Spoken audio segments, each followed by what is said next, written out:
بسم اللہ الرحمن الرحیم۔ روزانہ سچے واقعات سننے کے لیے اس چینل کو سبسکرائب کریں۔ جنات انسان کے جسم میں کس طرح داخل ہوتا ہے؟ دوستو، آج کی اس ویڈیو میں ہم آپ کو بتانے والے ہیں کہ انسان کے جسم میں جنات کس طرح داخل ہوتا ہے، آخر جنات ایسا کیوں کرتا ہے اور ایسی کیا وجہ ہوتی ہے کہ وہ انسان کی جسم میں داخل ہو جاتا ہے، اور آپ کو یہ بھی بتائیں گے کہ وہ کس انسان کے جسم کے اندر داخل ہوتا ہے۔ دوستو، آپ سے ایک چھوٹی سی گزارش ہے، جو بھائی چینل پہ نئے ہوں وہ چینل کو سبسکرائب ضرور کر لیں۔ چلیے دیر نہ کرتے ہوئے شروع کرتے ہیں۔ 3 باتیں جن سے جن انسان کے اندر داخل ہوتا ہے۔ جن یا جنات ایک ایسا نام ہے جس کے بارے میں آپ نے ضرور سنا ہوگا، لیکن ضروری نہیں کہ ان پر آپ کا یقین ہو، کیونکہ ان کے بارے میں ہر کسی کی رائے الگ ہے اور ہر کسی کا یقین بھی اس معاملے میں الگ الگ ہے۔ کچھ لوگ کہتے ہیں کہ وہ اس دنیا میں ہوتے ہیں اور کچھ لوگ کہتے ہیں کہ وہ نہیں ہوتے، اور اس بات پر بھی لوگوں کی اختلاف ہے کہ وہ کسی انسانی جسم میں گھس سکتے ہیں یا نہیں، لیکن صحیح بات کچھ ہی لوگوں کو معلوم ہے کہ جن اور جنات کون ہیں۔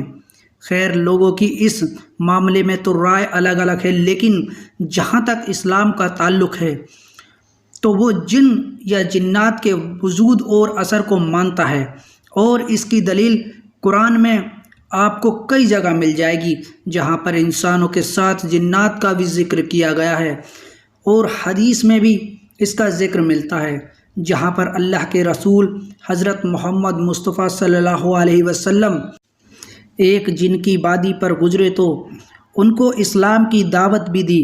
اس سے پتہ چلا کہ جناتوں کی بھی ایک دنیا ہے، اور ان میں انسانوں کی طرح اچھے بھی ہوتے ہیں اور برے بھی ہوتے ہیں، اور بروں سے نقصان پہنچنے کا خطرہ انسان کو ہمیشہ رہتا ہے، لیکن ڈرنے کی کوئی بات نہیں۔ یہ ہر وقت اور ہر کسی کے اوپر اپنا اثر نہیں چھوڑ سکتے اور نہ ہی کسی کو پریشان کر سکتے ہیں، لیکن کچھ باتیں ہوتی ہیں جن کی وجہ سے ایک جن کسی انسان کے جسم میں گھس کر اس کو پریشان کر سکتا ہے۔ اس بارے میں شیخ الاسلام ابن تیمیہ رحمۃ اللہ علیہ نے اشارہ دیا ہے کہ جن آپ کے اندر 3 طریقوں سے داخل ہو سکتا ہے۔ نمبر 1، جن کو آپ سے پیار ہے۔ جناتوں میں سے کوئی آپ کو کسی وجہ سے پسند کرنے لگا ہو تو ایسا ہو سکتا ہے یا دیکھا جاتا ہے کہ عام طور سے ہمارے گھروں میں عورتیں جب کپڑے وغیرہ بدل رہی ہوتی ہیں تو بسم اللہ نہیں پڑھتی، جبکہ ہو سکتا ہے کوئی جنات ان کو دیکھ رہا ہو، اور جب وہ کسی جسم کو بغیر کپڑے کو دیکھتا ہے تو ایسا ہو سکتا ہے کہ اس کو یہ جسم بھا جائے اور وہ اس کے جسم میں داخل ہو کر غلط حرکت کرنے لگے۔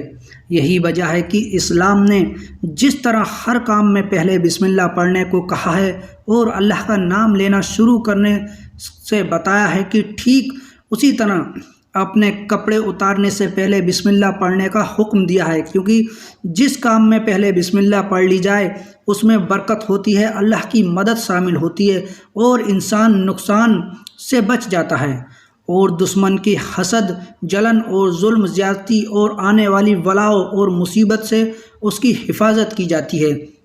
نمبر 2، جن آپ کو پسند نہیں کرتا۔ جن بہت حد تک انسانوں جیسے ہی ہوتے ہیں، اگر کسی وجہ سے آپ کو پسند کر سکتے ہیں تو ممکن ہے کہ آپ کو ناپسند کرنے لگیں، اور اگر کوئی کسی وجہ سے ان کو ناپسند ہو گیا تو بدلے کی فراق میں وہ نقصان پہنچانے اور پریشان کرنے میں حد کر دیتے ہیں، اور ان سے کسی بھی قسم کی زیادتی کی امید کی جا سکتی ہے۔ نمبر 3، انجانے میں آپ نے جن کو نقصان پہنچایا۔ چونکہ ہم لوگ جنوں کو اپنی آنکھوں سے نہیں دیکھ پاتے ہیں، نتیجہ کیا ہوتا ہے کہ انجانے میں ہمارے کسی عمل سے کسی جنات کو چوٹ لگ گئی یا کوئی نقصان پہنچ گیا تو اس کی وجہ سے جن پیچھے پڑ جاتا ہے اور نقصان پہنچاتا رہتا ہے۔ اس لیے پھر میں وہی بات کہوں گا کہ کسی بھی کام کو کرنے سے پہلے بسم اللہ کو ضرور پڑھ لیں، تاکہ اس طرح کے نقصانات سے بچ سکیں۔ جنات سے کیسے بچیں؟